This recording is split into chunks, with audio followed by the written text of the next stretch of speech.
మీద మీకు మార్నింగ్ ఒక నోటీస్ ఇచ్చారు కదా మేడం, మిమ్మల్ని వాళ్ళని అరెస్ట్ చేస్తున్నారు. Notice only sections mentioned, not the grounds of arrest and what cause he was arrested అవన్నీ ఏం లేవు. మీరు లోపలికి వెళ్ళారు కదా స్టేషన్ లో, అడగలేదా? ఇప్పుడు అడిగాం కదా, అడిగితే వాళ్ళు ఇంకా ఇవ్వలేదు. అన్ని ఒకటేసారి ఇస్తాము రిమాండ్ కి తీసుకెళ్ళినప్పుడు అని దే ఆర్ టెల్లింగ్. ఇవ్వాలి కదా, అదే ఇవ్వలేదు. అందుకే కదా మేము అడిగాము కానీ ఇవ్వలేదు. అందుకే లాయర్ని కూడా పంపించమంటే ఆయన కూడా అదే అడిగారు. ఇంతసేపు దానికోసమే కూర్చున్నాం.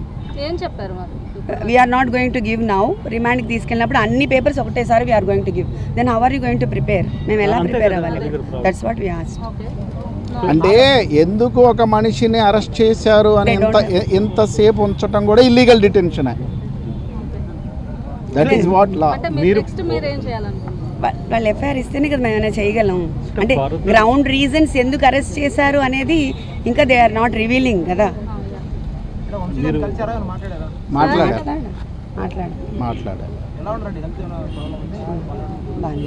As of now is fine. అంటే మీరు లీగల్ ప్రొసీడింగ్ పోవడానికి ఫర్దర్గా మీకు ఇప్పుడు without FIR you can't go కదా. We can't go.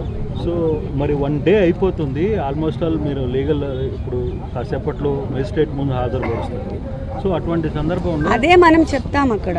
We can't tell anything. మీరు మెజిస్ట్రేట్ ముందు మీరు చెప్పే అవకాశం ఉంటుందని అనుకుంటున్నారు? ఆయన చెప్తారు, ఇంకా మనకి ఎట్లా అవకాశం ఉంటుంది? ఇప్పుడు మనకి ఎఫ్ఐఆర్ఏ ఇవ్వనప్పుడు, సర్వ్ చేయనప్పుడు, బట్ మన చేతులు ఏముండదు కదా. We can't proceed further. So overall episode ఎట్లా అనిపిస్తుంది? ఎపిసోడ్ నేను పొద్దున్న నుంచి చెప్పాను, ఎవ్రీథింగ్ ఏం అర్థం అవ్వట్లేదు.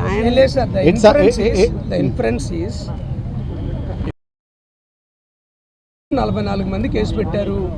44 మంది కేసు పెట్టడంలో ఎవరు దాన్ని ప్రేరేపించారు, ఎలా జరిగింది, స్టేషన్లో ఎలా పెట్టారు, ప్రెస్ మీట్ అనేది అందరికీ తెలుసు. 44 మంది పెట్టారు. అప్పుడు సిఐ గారు కూడా గాయపడ్డారు. తర్వాత దాన్ని ఎక్కడ కుక్ చేశారు? 91కు కుక్ చేశారు. కుక్ చేసిన తర్వాత ఇప్పుడు ఏం చేస్తున్నారు? ఇప్పుడు తీసుకున్నారు కస్టడీలోకి. ఇప్పుడు కూడా ఎఫ్ఐఆర్ చేయట్లేదు. ఏంటి డిఫరెన్స్ అంటే రెడ్ బుక్ రాజ్యాంగం వాళ్ళు చెప్తారు, దాని ప్రకారం వీళ్ళు కుక్ చేస్తారు. పోలీసు వ్యవస్థ మొత్తం రాజకీయ వ్యవస్థలో ప్రభుత్వంతో నడుస్తుంది. వాళ్ళు ఏం చెప్తే అది చేస్తారన్నమాట కుక్. లేకపోతే ఏముంది ఇందులో? ఈ సెక్షన్స్ ఉన్నాయి, we're giving this FIR, we're going to remand him like this అని చెప్పడానికి ఏముంటుంది? చేయలేదంటే ఏంటి అర్థం? ఎంత కుకింగే కదా. స్టేట్లో ఏం జరుగుతుందో అందరికీ తెలుసు. ఇప్పుడు అతన్ని బెదిరిస్తే ఎలా వదిలేస్తాం మేము? ఇప్పుడు వంశీ గారే బెదిరించారనుకుందాం, ఎందుకు వదిలేస్తారు? వెరీ సింపుల్ కదా. అతనే చెప్తున్నాడు, నా చేత సంతకం పెట్టించుకుని సాక్షి సంతకం అని చెప్పి ఎఫ్ఐఆర్ కింద చేశారని చెప్తున్నారు. ఇవన్నీ చూస్తే ఎట్లా అనిపిస్తుంది? చెప్పింది కూడా మ్యాజిస్ట్రేట్ చెప్పారు. ఊరికినే ఏదో పత్రికా ముఖంగానే ఊరికి ఎవరికో కాదు. 164 statement recorded by particular magistrate. ఎవరైతే కంప్లైంటెంట్ అనుకుంటున్న సత్యప్రసాద్ని ఈరోజు ఎర్లీ మార్నింగ్ వైజాగ్లో పిక్ చేశారు పోలీసులు. విత్ సీసీ ఎవిడెన్స్ కూడా లభించింది. వాళ్ళు ఇప్పుడు తీసుకుని వెనుకొస్తున్నారు. కంప్లైంట్ని పోలీసులు బలవంతంగా ఎందుకు పిక్ చేసి తీసుకురావాల్సిన పరిస్థితి ఎందుకు? ఇప్పుడు అదే ఈ కేసు నేపథ్యం గొడవ చేయించారు. చేసిన తర్వాత సీఎని కూడా కొట్టారు. తర్వాత ఎవరిని అడిగినా చెప్తారు, వంశీ అనే వ్యక్తి తెలుగుదేశం పార్టీకి టార్గెట్ అనేది ఈ స్టేట్లో ఉన్న ఏ వ్యక్తిని అడిగినా చెప్తారు. దీనికి ఆయన ఎలా పోరాటం చేస్తున్నాడో కూడా తెలుసు. వాళ్ళ మెయిన్ టార్గెట్ ఏంటి? They want to hit him. పవర్లో ఉన్నాం కాబట్టి మేము ఏదైనా చేయగలం. ఇది వంశీ గారికి కాదు, సామాన్య కార్యకర్తకు కూడా జరుగుతాం. వంశీ గారికే కాదు, ఎవరికైనా జరుగుతాం. మీ అందరికీ తెలిసిందే. ఇప్పుడు ఆయన క్లియర్గా చెప్పాడు, నేను మాట్లాడలేదని చెప్పాడు. అయినా సరే మాట్లాడారని చెప్పి చేస్తున్నారు. నేను మాట్లాడలేదని చాలా సందర్భాల్లో చెప్పాడు. నేను కూడా విక్టిమ్ అని చెప్పాడు. ఆడపిల్ల అంటే ఎవరి పిల్లైనా ఆడపిల్లే. మీ పిల్ల కావచ్చు, నా పిల్ల కావచ్చు, ఏమి కావచ్చు, ఇంకోళ్ళు కావచ్చు, ఎవరైనా సరే. అంటే ఏ ఆడపిల్లైనా అనకూడదు అని చాలా సందర్భాల్లో చెప్పాడు ఆయన. అది మీకు తెలియదు కాదు, మీ అందరికీ తెలిసిందే. ఇక్కడ ఇన్ఫరెన్స్ ఒకటేనండి, అబ్బాయి చెప్పాడు అయినా సరే మళ్ళీ ఇప్పుడు దాన్ని మళ్ళీ ఇంకో రకంగా కుక్ చేస్తున్నారు. ఇది అందరికీ తెలిసిందే కదా. 91 మందికి ఎట్లా చేరుతుంది అంటే అక్కడ ఎవరు వైసీపీ వాళ్ళు ఉంటే వాళ్ళందరినీ కుక్ చేయడం. తీసుకెళ్తాం. అంతే కదా? ఇంతకన్నా వేరే ఏమైనా అర్థం చెప్పగలమా? అర్థం చెప్పలేం కదా. ఎందుకు టార్గెట్ చేయరు? టార్గెట్ చేశారని అందరికీ తెలుసు కదా, ఈ స్టేట్లో ఎవరెవరిని టార్గెట్ చేశారు. అంటే కొంతమంది వైసీపీ నాయకులు కూడా అది మాట్లాడడం తప్పని చెప్పి గతంలో చాలా సందర్భాలు మాట్లాడుంటే నేను కూడా చెప్తున్నాను. ఇప్పుడు నా పక్కన సోదరు ఉంది, మా సోదరుని అంటే నేను బాధపడినా?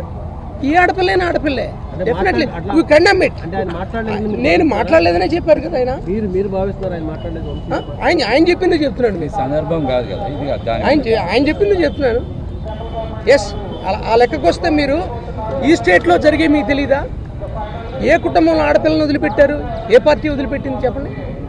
ఏం జగన్మోహన్ రెడ్డి గారి ఫ్యామిలీని కామెంట్ చేయలేదా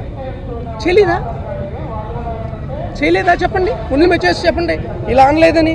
అంటే ఒక పార్టీ ఆడవాళ్ళ, మిగతా వాళ్ళు ఆడవాళ్ళు కదా, మిగతా వాళ్ళ కుటుంబాలు ఉండవా, వాళ్ళకి మనోభావాలు ఉండవా? This is not that. మీకు కూడా విజ్ఞప్తి చేస్తున్నా, దిస్ ఈజ్ డెమోక్రసీ. రాజ్యాంగ వ్యవస్థ మీద మాకు నమ్మకం ఉంది, రాజ్యాంగ విలువల మీద నమ్మకం ఉంది. వైఎస్ఆర్ కాంగ్రెస్ పార్టీ, జగన్మోహన్ రెడ్డి గారు రాజకీయంగా ఓటు విలువ ఎలాంటిదో, మనిషికి కూడా సామాజికంగా ఆర్థికంగా వాళ్ళు ఎలాంటి వాళ్ళైనా సరే అదే విలువనిచ్చి పరిపాలించిన ఆయన. దానికి భిన్నంగా ఇప్పుడు ఇలా జరుగుతుంటే media, you can understand it, what is happening to this state. ఏం జరుగుతుంది అనేది you should think of it. ఏం జరుగుతుంది ఇది మీరు కూడా ఆలోచించండి. Yes, you come with a very good questions, what is happening to this state, we do answer. Don't carry with the politicians. మన రాష్ట్రం బాగుండాలా మాట్లాడండి. ఇలాంటి విష సంస్కృతిని ఎవరు పోషించినా ఖండించాల్సిందే, ఖండిస్తాం కూడా. దాంట్లో ఏమాత్రం లేదు, ఖండిస్తాం ఖచ్చితంగా. ప్రజలు ఎన్నుకున్న ప్రభుత్వం ప్రజల కోసం పనిచేయాలా? ఎవరికైనా సరే ఇర్రెస్పెక్ట్ ఆఫ్ క్యాస్ట్, కలర్, క్రీడ్ మేము చేసాం. somehow we are being rejected by the people, we accept it, but this is not the way. Please, కనీసం రాజ్యాంగాన్ని మొన్నే చేసుకున్నాం కదా, రాజ్యాంగ దినోత్సవాన్ని. మరి ఏంటిది? What is this? సార్ ఫర్దర్గా even court is asking for the CC cameras. ఏం చెప్తున్నారు? తగలబడిపోయింది ఏంటి? What is this? హైకోర్టు మాట్లాడుతుంది, మేము మాట్లాడటం కాదు, హైకోర్టు మాట్లాడుతుంది. What is happening? ఎల్లకాలం ఎట్లుంటుందా? కాబట్టి విజ్ఞులైన మీ అందరికీ మనం చేస్తున్నాం, ఖచ్చితంగా తప్పు చేస్తే right, you take in a right way, right డైరెక్షన్లో తీసుకోండి. ఇంత చేయాల్సిన అవసరం లేదు. ఇదిగో మీరు ఎట్లా చేశారు, ఎట్లా చేసాం, ఎట్లా ఇదిగో ఎఫ్ఐఆర్ లేదు ఇది. Yes, go with it. ఈ ఇన్సిడెంట్ ఎట్లా జరిగింది, ఎక్కడికి తీసుకొచ్చారు దీన్ని? Everything is happening like this only. Government establish అయిన తర్వాత ప్రతి సమస్యని ఇదే రకంగా చిత్రీకరిస్తున్నారు. ఏదైనా తీసుకోండి, you name it anything in this state, whatever happened in the past, they are making like this. ఇది మీ అందరికీ తెలిసిందే. ఇందులో మాట్లాడడానికి ఏముంటుంది? ఖచ్చితంగా మేము రాజ్యాంగాన్ని కట్టుబడి ఉన్నాం, బ్యాటిల్ చేస్తాం. ఎంతవరకు చేస్తారో చూస్తాం ఖచ్చితంగా.